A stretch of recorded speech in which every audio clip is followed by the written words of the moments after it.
Hey guys, it's me, Alex Bolton, from the Science Crew. Um, we had to postpone our special guest coming today, um, because I kind of postponed the video because we had stuff going on. So I'm just gonna do it today, by myself. If I'm gonna post any more, I'm gonna try to get a special guest to come. Um, so yeah, today we are talking about the Chernobyl. The Chernobyl incident was a pretty bad incident. It was a nuclear uh, meltdown in Chernobyl, Ukraine. There were four reactors. They were testing how long the fans would run uh, if they turned off the reactors, and they would keep the fans going, and they go and they go and they go. But what happened was is that one, two, three, well, three out of four reactors turned off. The fourth one they tried to turn off, and it had ended up overheating the control rods. These rods are very important. If they are not cooled, they could cause a meltdown, which can lead to explosion, which can cause radiation to be thrown everywhere, people dying, people being genetically mutated from it. It's pretty bad. Um, what I was wanting to say is that this was a pretty big incident. Lots of people died. Lots of people were affected by it. I mean, most people didn't even know what happened. I mean, the Russian government wanted to just cover it up. It was too big of an incident. Sorry, my nose. Um, so what it was is that when the fourth one, they couldn't shut it down. They tried to, and it wouldn't shut down. The fan kept going and going and going. Now this fan just stopped, stopped moving. They tried to get it going again and it stopped. And where it stopped, it didn't stop in the little position where water could go through, but not that much. It stopped where no water can get through. The water would sit there, and that the control rods, when they were heated, instead of that water going in, circulating to cool it down, that water just sat there, and it literally heated up with the control rods, causing the control rods to heat. Uh, Miraculously, um, it turns out that we actually found out four men had went down to the underbelly, well, the underbelly as I like to call it. It's some of the lowest levels of Chernobyl's nuclear reactor site. There was a couple of valves that lead to the other reactors. If they were not turned off, they would have caused all the reactors to blow, and it would have been 10 times the size of Hiroshima or Nagasaki. If you guys don't know what those are, those were where the atom bombs were dropped back in World War II over Japan by the B-29 Superfortress, by it was U.S. But what they did was is those four men went down there and they turned off the valves for one, two, and three. They couldn't turn off the valve for four.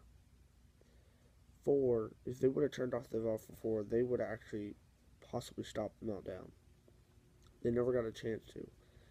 It did not end up setting off three, one, two, and three, but four went off.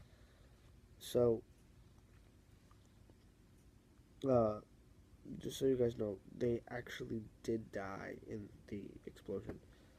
Um, it's pretty sad, but what happened was when it went off and the explosion happened and all that happened, radiation was thrown miles and miles away. So as it was thrown out miles and miles away, lots of people were in the area of Papat. That's a real town. I mean, I'm a gamer myself, but in the Call of Duty Modern Warfare series, there's in the first one, Call of Duty 4 Modern Warfare, there's a little town called Papat at the very beginning, desolate wasteland kind of town. It's a real place. It's an actual real place. That's where it was. There's a there's actually a little trying to think playground carnival area kind of thing, just in the wasteland.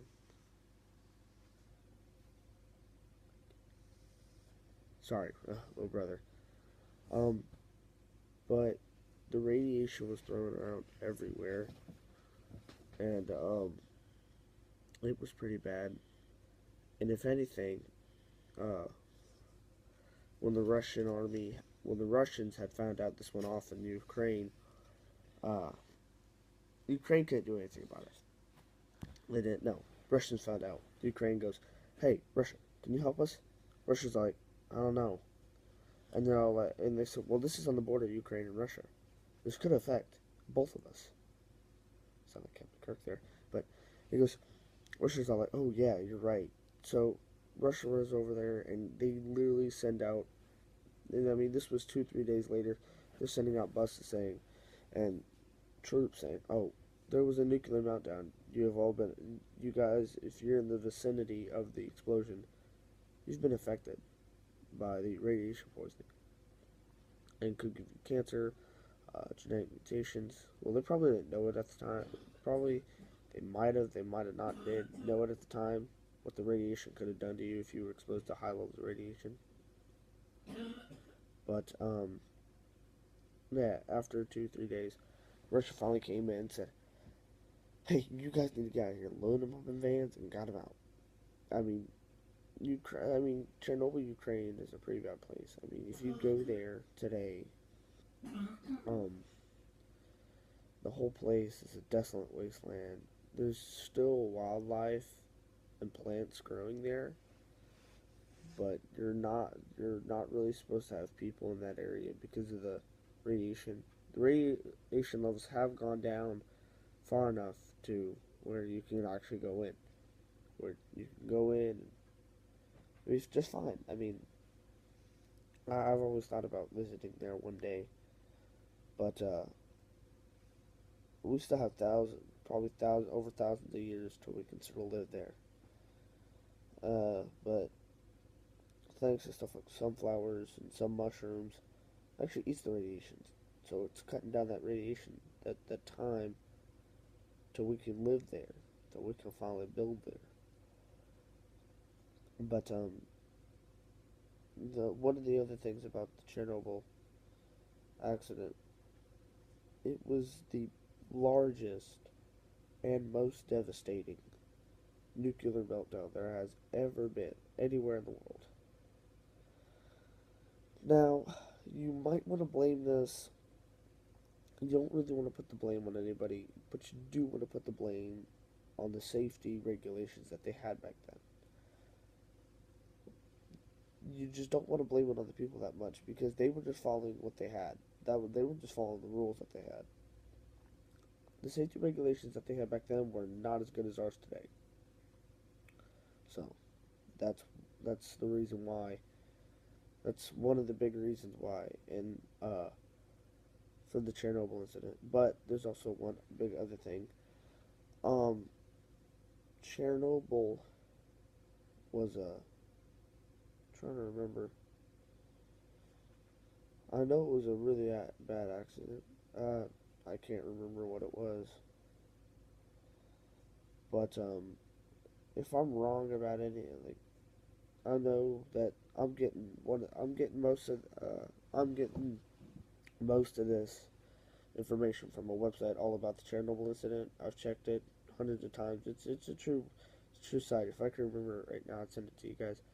I put it in the description. But if I can remember, I'd tell you guys. But